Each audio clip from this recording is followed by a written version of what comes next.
Good morning students, class 10th में आज हम आपको वीडियो जो लेकर के आ रहे हैं वह जंतुओं में जन्म, पौधों एवं जंतुओं में जन्म ये चैप्टर का नाम है। उसमें हमने आपको पौधों के बारे में और जंतुओं के बारे में जो जनन की क्रिया होती है और लैंगिक जनन के बारे में बताया था। मेल और फीमेल रिप्रोडक्टिव ऑर्गन के बारे में बताया हमने। आज हम आपको बताएंगे कि गौण लैंगिक लक्षण क्या होता है, जबकि इसको भी हम बता दिए थे, लेकिन ये इम्पॉर्टेंट है, बार बार एग्जाम में पूछा जाता है, इसलिए हम इसको आपको यहाँ से जो है दोबारा समझा रहे हैं। ध्यान से सुनते जाइए, ये इम्पॉर्टेंट है, हर बार हर परीक्षा में एग्जाम में पूछा जाता है। तो गौण लैंगिक लक्षण क्या होते हैं, यह चैप्टर वही बताना चल रहा है। गौण लैंगिक लक्षण, गौण लैंगिक लक्षण,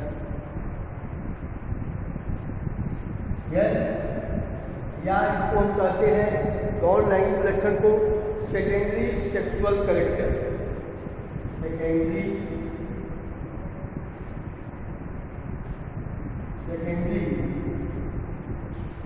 सेक्सुअल कैरेक्टर। ये गौण लैंगिक लक्षण का पहले आप सोचिए कि गौण लैंगिक लक्षण होते क्या है। कि जब जंतु होता है वह जब प्रजनन योग्य हो जाता है, मतलब प्रजनन करने की क्षमता उसके अंदर उत्पन्न हो जाती है, तो उसको हम क्या कहते हैं, यौनारंभ कहते हैं। मतलब जल्द जब जो है प्रजनन करने की क्षमता इसके अंदर डेवलप हो जाती है, उसको हम कहते हैं यौनारंभ या प्यूबर्टी, ये कहा जाता है। तो पहली चीज यही याद जानिए कि यौनारंभ होता क्या है। तो हमने अभी बताया यौनारंभ का मतलब होता है कि जब जंतु होता है, जब प्राणी जो होता है वह प्रजनन योग्य हो जाता है, जब प्रजनन करने की क्षमता उसके अंदर क्या होती है, जब डेवलप हो जाती है, प्रजनन करने की क्षमता उसके अंदर आ जाती है, तो वह यौनारंभ कहलाता है। और इस स्थिति में स्त्रियों और के अंडाशय जो होते हैं में अंडों का उत्सर्जन प्रारंभ हो जाता है, मतलब अंडोत्सर्ग होता उत्पन्न होता है। जब प्यूबर्टी सिस्टम हो जाता है, यौनारंभ हो जाता है, तो यौनारंभ होने के बाद स्त्रियों के अंदर जो होता है अंडोत्सर्ग की क्रिया होती है।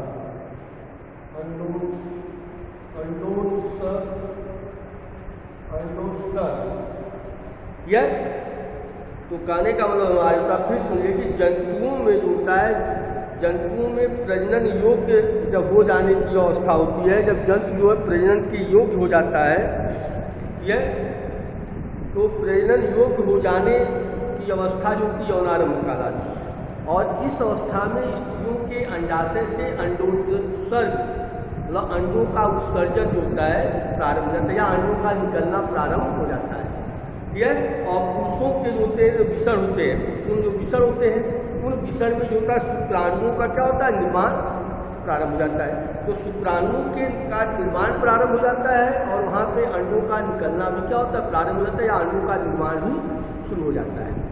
ये यौनारंभ अवस्था प्रारंभ हो जाती है।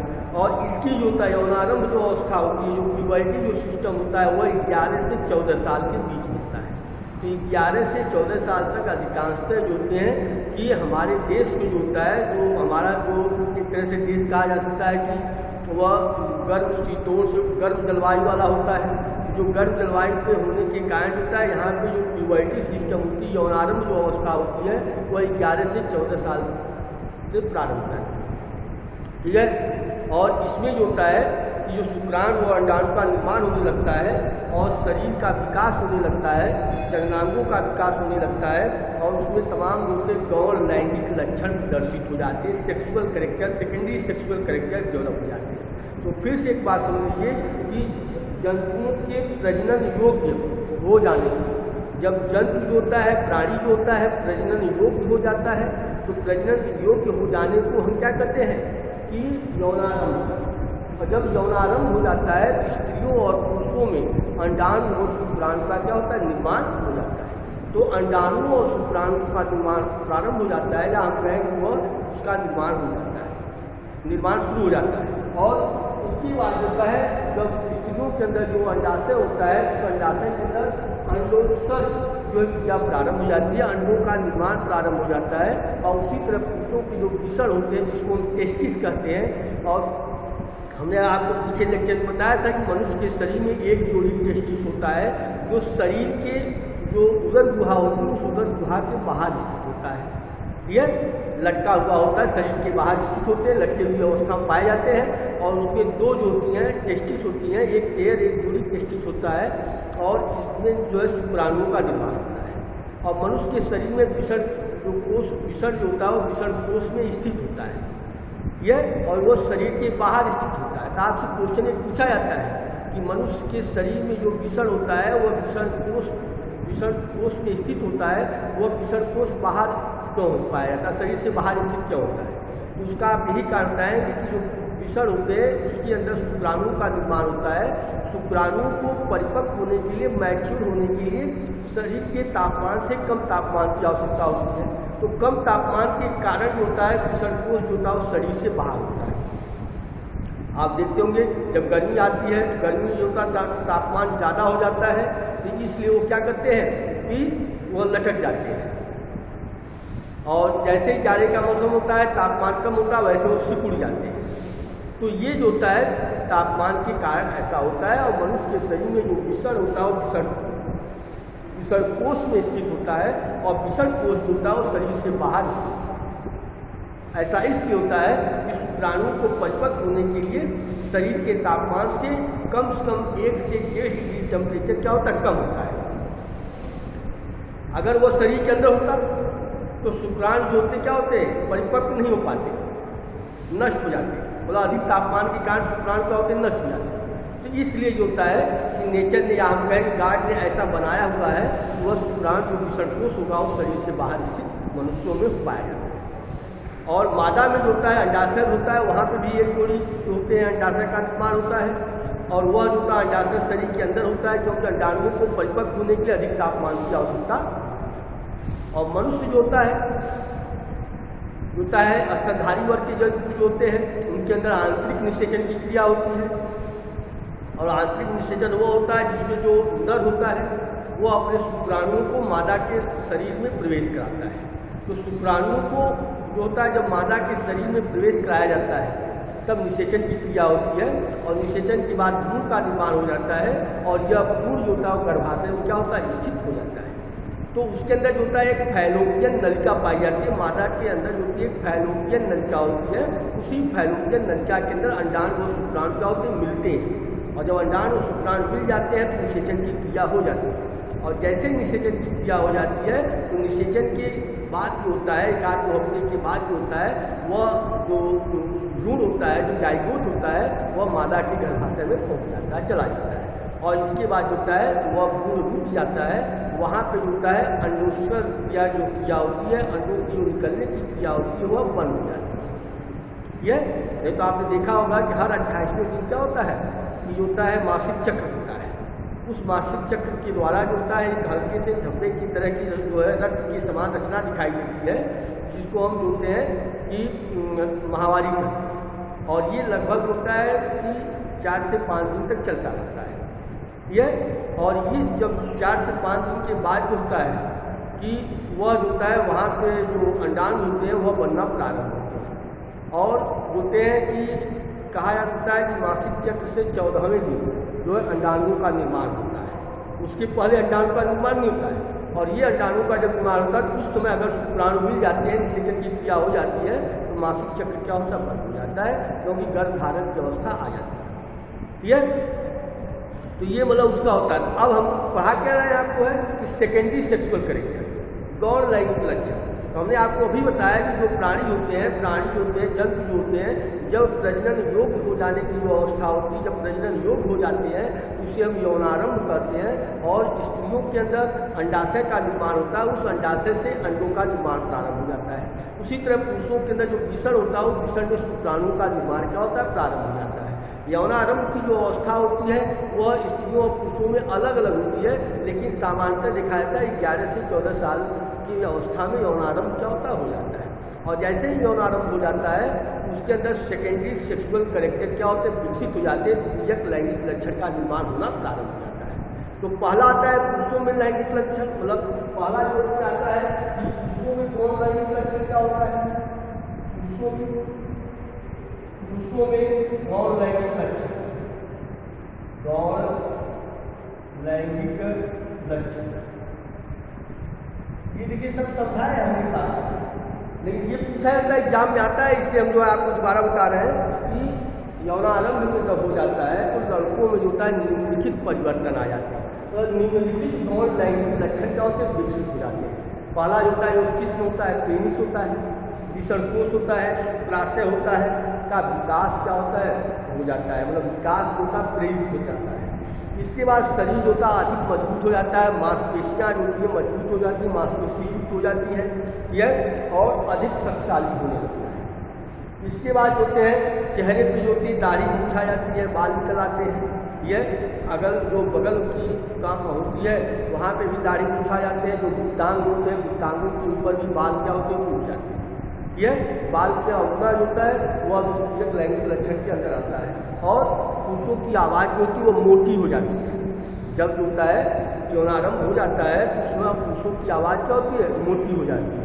ये कैरेक्टर विकसित हो जाती है।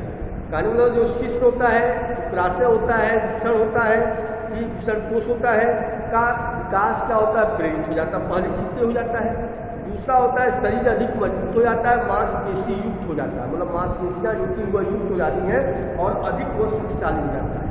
तीसरा जो होता है कि चेहरे पर जो कि दाढ़ी और मूंछ आ जाती है यह अगल। और चौथा लक्षण होता है शरीर की जो अगल बगल होते हैं या जो गुप्तांग होते हैं, जन्नांग होते हैं, उस पर बाल उगाते हैं यह। और इसके बाद होता है आवाज़ क्या होती है, भारी हो जाती है और वह व्यक्ति काफ़ी परिपक्व अवस्था में आने लगता है। और उसके अंदर जो होता है एक हार्मोन स्राव होता है जिसको हम कहते हैं टेस्टोस्टेरोन हार्मोन, टेस्टोस्टेरोन। और टेस्टोस्टेरोन हार्मोन के कारण ही होता है पुरुषों में दाढ़ी मूंछ का आना, शरीर के जनन अंगों का विकास होना, ये सब उसी हार्मोन के कारण। समझा गया? ये इंपॉर्टेंट होता है पुरुषों में गौण लैंगिक लक्षण किसे कहते हैं। इसका दूसरा आता है स्त्री के गौण लैंगिक लक्षण, स्त्री के गौण लैंगिक लक्षण, गौण लैंगिक लक्षण कैसे पुरुष होते हैं। पुरुषों में जो होता है गौण लैंगिक लक्षण पाया जाता है, उसी तरह स्त्रियों के अंदर भी गौण लैंगिक लक्षण पाए जाते हैं। यह जैसे यौनारंभ होता है, यौनारंभ के समय स्त्रियों में जो है निम्नलिखित जो होती है, निम्नलिखित जो होता है विकास प्रारंभ हो जाता है, मतलब निम्नलिखित परिवर्तन हो जाती है।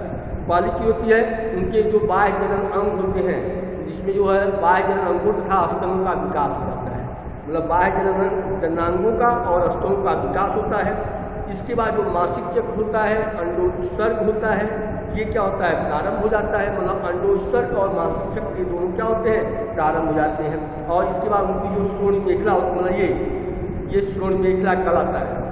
जो नितंब का पोषण होता है उसको हम श्रोणी मेखला कहते हैं, और श्रोणी मेखला क्या होती है चौड़ी हो जाती है, ठीक है। और इसके बाद जो होते हैं शरीर के जो गुप्तांग होते हैं उसके ऊपर बाल उगाते हैं, गुप्तांगों के ऊपर बाल पाए जाते हैं। इसके बाद उनकी आवाज़ मधुर हो जाती है, कर्कश हो जाती है ये। और उनके अंदर जो होता है शालीनता का भाव जो होता है प्रतिष्ठित हो जाता है, मतलब शालीनता आ जाती है। इसके बाद होते हैं वहाँ पे होता है नितंब जो होता है उनका चौड़ा हो जाता है, क्यों होता है क्योंकि वहाँ पे वसा का संचय हो जाता है, तो वसा के संचय होने के कारण नितंब उनका चौड़ा हो जाता है। इसके बाद आता है नर जनन तंत्र, हमने आपको समझाया था। नर जनन तंत्र जो होता है, जो पुरुषों की जो मनुष्य होता है वह एक लिंगी प्राणी होता है, नर और मादा जननांग क्या होते हैं अलग अलग पाए जाते हैं। तो जो नर जनन तंत्र होता है उसमें विसर्ग पाया जाता है। विसर्ग होता है अभी हमने समझाया मनुष्य में एक जोड़ी विसर्ग होता है जो शरीर के उदर गुहा के बाहर स्थित होता है, ठीक है। और वह विसर्ग कोश में स्थित होता है, और विसर्ग कोश जो होता है शरीर के बाहर स्थित होता है। यह पाया जाता है क्योंकि उसके जो है विसर्ग के अंदर शुक्राणु होते हैं, शुक्राणु को परिपक्व होने के लिए शरीर से कम तापमान की आवश्यकता होती है। विसर्ग हो गया। ईसण के बाद जो दूसरा आता है वह जो है शुक्रवाहिनी आती है। शुक्रवाहिनी जो होती है वह जो होता है कि शुक्राणुओं को ले जाने का काम करती है। ठीक है, तो शुक्राणुओं को ले जाने का काम जो कौन करता है? शुक्रवाहिनी करती है। इसके बाद होता है कि शुक्राशय होता है। तो शुक्राशय जो होता है यह भी होती है एक थैली की समान रचना होती है जिसमें शुक्राणु क्या होते हैं आकर के होता है वहाँ पे एक तरल क्षारीय तरल पदार्थ शामिल होता है जिसको हम वीर या सीमेंट कहते हैं। ठीक है, और शुक्राशय के बाद होता है मूत्र मार्ग आता है और मूत्र मार्ग के बाद होता है सहायक जनन ग्रंथियाँ होती हैं।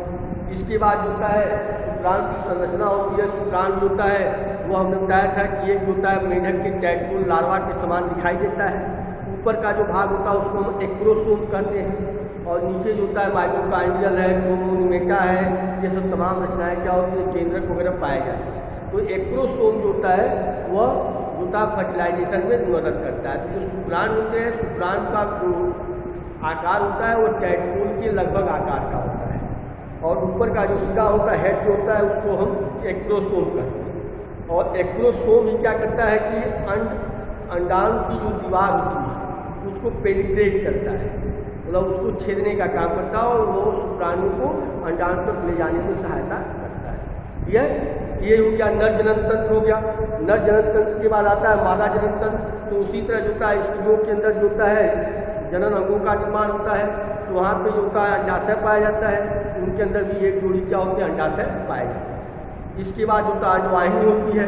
अंडवाहिनी के बाद योनि होता है। योनि के बाद क्लाइटोरिस और क्लाइटोरिस के बाद सहायक ग्रंथियाँ पाई जाती हैं। ठीक है, तो ये जो होते क्या होते हैं कि मनुष्य के जनन अंग हो जाते हैं, मतलब नर और मादा जनन। ठीक है, नर जनन और इसके बाद आता है मादा जनन। मादा जनन मतलब मेल और फीमेल प्रोडक्ट वाले। ठीक है, तो नर जनन तंत्र जो अभी बताया हमने इसके अंतर्गत होता है ईसण आता है। ईसण है, शुक्रवाहिनी है, शुक्रवाहिनी। इसके बाद शुक्राशय, शुक्राशय होता है। तो शुक्राशय के बाद इसके अंदर आता है क्या आता है कि शुक्राशय हो जाता है।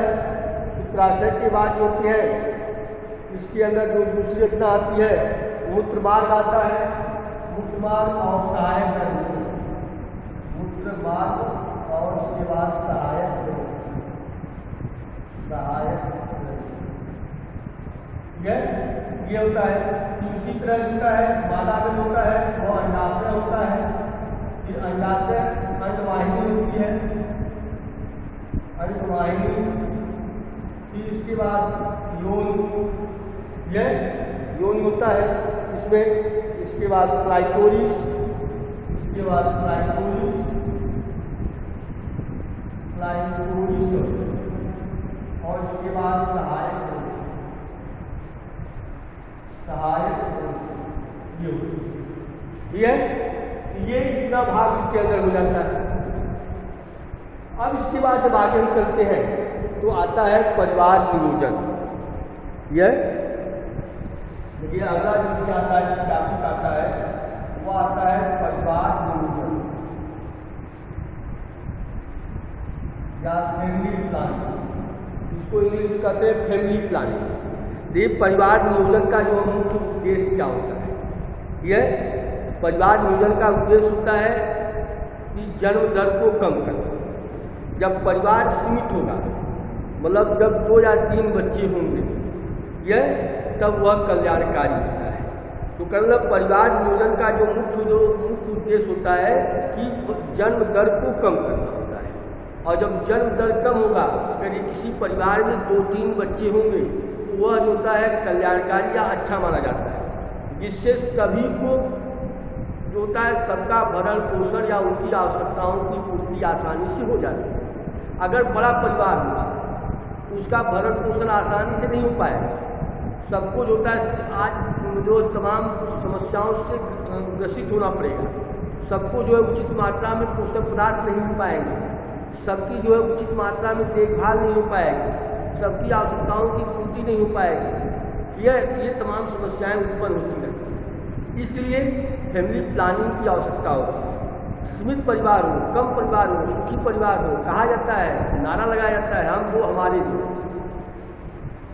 जब हम दो हमारे दो होंगे उससे क्या होगा, हम अपनी आवश्यकताओं की पूर्ति कर लेंगे आसानी से। हम जो भी चीज़ें चाहते हैं, जैसा चाहते हैं, जैसा माहौल चाहते हैं, पढ़ाई हमारी शिक्षा व्यवस्था जो होती है, आर्थिक स्थिति होती है, वह क्या होगी, मेंटेन हो जाती है, उसमें किसी प्रकार का कोई गतिरोध उत्पन्न नहीं होता है। लेकिन अगर परिवार बड़ा हो, लंबा चौड़ा हो, तो जो होता है कि उसका भरण पोषण, उसकी आवश्यकताओं की पूर्ति नहीं हो पाती। तो इसलिए जो है परिवार नियोजन की आवश्यकता होती है। तो जनसंख्या या आबादी का तीव्र गति से बढ़ना, मतलब जनसंख्या या आबादी का तीव्र गति से बढ़ना जो होता है वह जनसंख्या विस्फोट कहलाता है। अगर आपसे पूछा है कि जनसंख्या विस्फोट किसे कहते हैं, तो आप यही बताएंगे जनसंख्या या आबादी का तीव्र गति से बढ़ना जो है जनसंख्या विस्फोट कहलाता है। यह और जनसंख्या वृद्धि के जो है निम्नलिखित कारण है। अगर कहीं जो किसी भी होता है जनसंख्या अगर बढ़ रही है तो उसके वृद्धि के निम्नलिखित कारणों पालन से अशिक्षा होगी। अगर व्यक्ति शिक्षित नहीं होगा, अशिक्षित होगा, तो उसके अंदर ये होगा कि जितनी संतान होगी उतने हमारे जो होते हैं हाथ होंगे। यह तो वह जो होता है कि परिवार शुरू परिवार का अर्थ समझ नहीं पाएगा, परिवार नियोजन का मतलब नहीं समझ पाएगा। तो इसलिए क्या होता है, शिक्षित होना जरूरी होता है। यदि आप शिक्षित रहेंगे तो छोटे परिवार की अपेक्षा आपसे की जा सकती है। लेकिन अगर आपके अंदर अशिक्षा की भावना है, तब जो होता है अशिक्षित है, तो आप उस जनसंख्या की वृद्धि को महत्व को नहीं समझ पाएंगे। तो इसलिए जो होता है कि हमारे देश में जनसंख्या वृद्धि का सबसे बड़ा कारण जो होता है अशिक्षित होना। तो अशिक्षा के कारण जनसंख्या की वृद्धि क्या होती तेजी से होती जाती है। लोगों को ये समझ नहीं आता कि अगर हम सीमित परिवार रखेंगे तो हमारी अपेक्षाएं आवश्यकताओं क्या होगी, पूर्ति होगी। यह उनके दिमाग में होता है जितने लोग होंगे उतनी हमारी आर्थिक स्थिति क्या होगी, मजबूत होगी, उतने हमारे हाथ होंगे। जबकि ये क्या है, निराधार है। आपकी जितने छोटे परिवार होंगे उनकी आवश्यकताओं की पूर्ति उसी के अनुसार होगी। इसके बाद दूसरा आता है जो हमारी सामाजिक कुरीतियाँ होती है, धार्मिक मान्यताएँ होती हैं, उन धार्मिक मान्यताओं के अनुसार जनसंख्या वृद्धि होता है, वह उसमें जनसंख्या की वृद्धि में वह महत्वपूर्ण योगदान करता है। यह तो भारत में होता है, ये होता है अधिक से अधिक संतान उत्पत्ति की होती है, कामना की जाती है। और ये कामना की जाती है अगर संतान उत्पत्ति होगी तभी हमको मोक्ष की प्राप्ति हो। तो मोक्ष की प्राप्ति के करने के लिए वह संतान उत्पन्न करते हैं। या कभी कभी होता है कि बच्चे की चाहत में, लड़के की चाहत में अधिक से अधिक जो उनकी संतान उत्पन्न होती चली जाती है, या लड़कियों की संख्या बढ़ती चली जाती है, तो लड़कों की जो चाहत होती है उस चाहत में जनसंख्या वृद्धि होती चली जाती है। इसके बाद दूसरा जो होता है कि संयुक्त परिवार। तो संयुक्त परिवार जो होता है उनमें पालन पोषण का जो उत्तरदायित्व होता है वह परिवार के जो वयस्क लोग होते हैं उनके ऊपर होता है, वयस्क सदस्यों के ऊपर होता है। इस स्थिति में जो होती है कि वहाँ पे सुरक्षा की जो धारणा होती है, उस मतलब सुरक्षा की जो धारणा उनके अंदर होती है कि अधिक से अधिक संख्या में जब जो होते हैं बच्चे होंगे तो वहाँ पे होता है कि सुविधाएँ अधिक हों। तो जहाँ पे स्त्रियाँ जो होती हैं अधिक होती हैं, तो स्त्रियों के अधिक होने के कारण होता है अधिक संतान उत्पत्ति की क्षमता होती है, या वहाँ पर देखरेख की जो सुविधा भी होती है वह अधिक संतान उत्पन्न करने का वातावरण तैयार करती है। मतलब जो संयुक्त परिवार होता है उसमें जो जिम्मेदारी होती है किसी एक वयस्क के ऊपर होती है, और जो वयस्क के ऊपर होती है कि इस स्थिति में सुरक्षा की धारणा जो होती है और अधिक संख्या में स्त्रियों के कारण होता है वहाँ पर संतान उत्पन्न करने की जो होती है क्षमता बढ़ जाती है। इसके बाद बाल विवाह होता है। हमारे देश में जो होता है सामाजिक कुरीतियाँ होती हैं, उन सामाजिक कुरीतियों में जो होता है कम आयु में विवाह हो जाता है, शादियाँ हो जाती हैं, और जब कम आयु में शादियाँ हो जाती हैं तो संतान उत्पन्न होने की क्षमता क्या होती है, अधिक हो जाती है, या जनसंख्या वृद्धि की क्षमता अधिक हो जाती है। अगला क्या होता है यौन परिपक्वता। यौन परिपक्वता का मतलब होता है हम गर्म जलवायु वाले क्षेत्र में रहते हैं, और गर्म जलवायु वाले क्षेत्र में रहने के कारण भारत में जो होता है लड़के और लड़कियों का जो यौनारंभ होता है वह समय से पहले हो जाता है। यह मतलब कम आयु में ही होता है यौनारंभ हो जाता है। इसके बाद होता है जब क्या किया जाए इसके लिए क्या उपाय करना चाहिए, जनसंख्या न बढ़े, जनसंख्या नियंत्रण किया जाता है, जनसंख्या को नियंत्रित करने के उपाय किए जाते हैं। और इस उपाय में होता है दो विधियाँ होती हैं, एक अस्थायी विधि होती है, दूसरी अस्थायी विधि होती है। जो अस्थायी क्रिया होती है उनमें पहला आता आत्मसंयम, मतलब हम अपने आप को आत्मसंयमित करें, आत्मसंयम की भावना लाएं। पुरुष और स्त्री होते हैं वह उनको जो है सुरक्षित काल में ही होता है क्या करना चाहिए कि जो है निषेचन की क्रिया करनी चाहिए, या हम कहें जो सुरक्षित काल होता है उसी समय एक दूसरे से संपर्क करना चाहिए।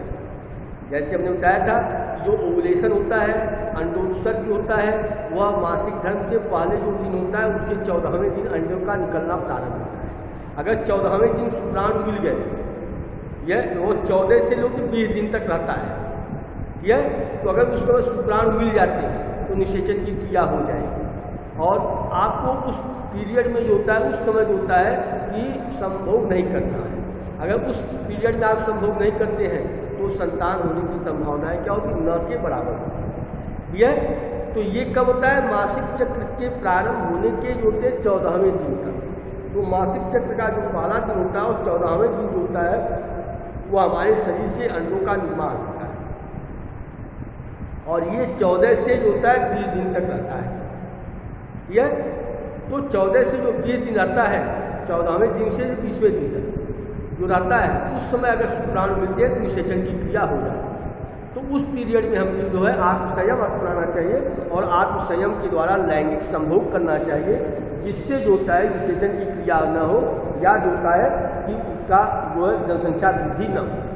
दूसरा कहा जाता है लूप। आजकल तमाम लोग जो स्वास्थ्य केंद्र होते हैं, अस्पताल होते हैं, परिवार कल्याण विभाग होता है, वहाँ पर स्त्रियों को जो है लूप लगाने की व्यवस्था की जाती है, जिसमें कापर्टी वगैरह होता है।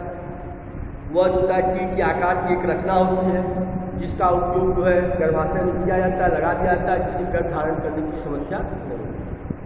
तीसरा आता है आजकल जो होता है मार्केट में तमाम आम मिल जाता है कि जो निरोध होता है पुरुषों के द्वारा प्रयोग किया जाता है, उसका इस्तेमाल हम करके जो जनसंख्या की वृद्धि को रोक सकते हैं। इसके अलावा जो होता है तमाम दवाइयाँ आती हैं, यह रासायनिक औषधियाँ होती हैं, उन रासायनिक औषधियों का उपयोग करके भी हम जनसंख्या वृद्धि को रोक सकते हैं। इसके बाद होता है कि गर्भ समापन होता है। आप देखे होंगे बहुत से लोग होता है अबॉर्शन करा देते हैं, गर्भ को समाप्त करा देते हैं। यह तो आवश्यकता से अधिक जब संतान होती है तो लोग क्या करते हैं कि गर्भ का समापन करा देते हैं। इसके बाद उनका अस्थायी क्रिया आती है। जो अस्थायी क्रिया होती है उसमें जो होता है कि जो है ऑपरेशन के द्वारा किया जाता है। तो पुरुषों और महिलाओं का जो ऑपरेशन किया जाता है, तो पुरुषों की जो नसबंदी की जाती है जिसको हम नसबंदी कहते हैं, जिसमें जो शुक्राशय होता है, शुक्र नलिकाएँ होती हैं, उस पुरुष की जो शुक्र नलिका होती है उस शुक्र नलिका को काट करके बांध दिया जाता है, जिससे जो होता है जब बांध देते हैं ऑपरेशन के द्वारा जब बांध दिया जाता है तो शुक्राणु उसमें से बाहर निकल नहीं पाते।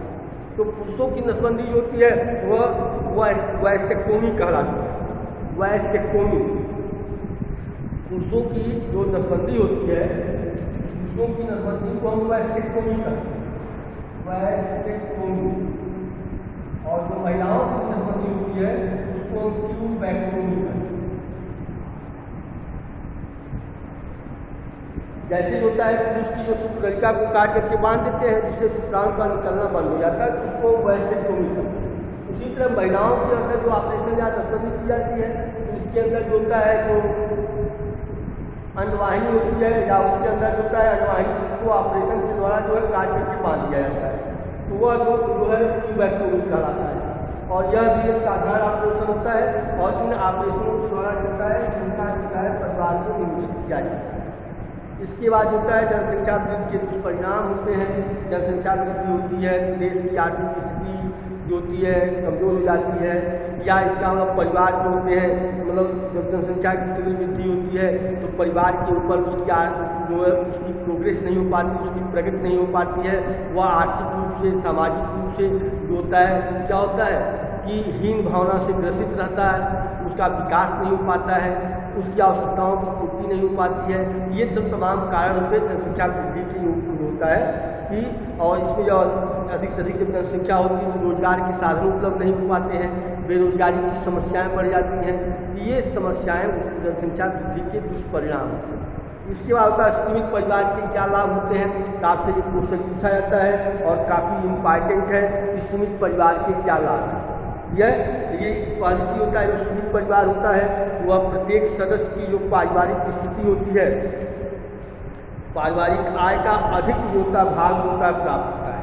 मतलब कि सीमित परिवार रखने से ये फायदा होता है कि प्रत्येक सदस्य को, जो प्रत्येक सदस्य है घर का, परिवार का जो प्रत्येक सदस्य है उसको अधिक योग्यता भाग क्या होता है प्राप्त हो जाता है।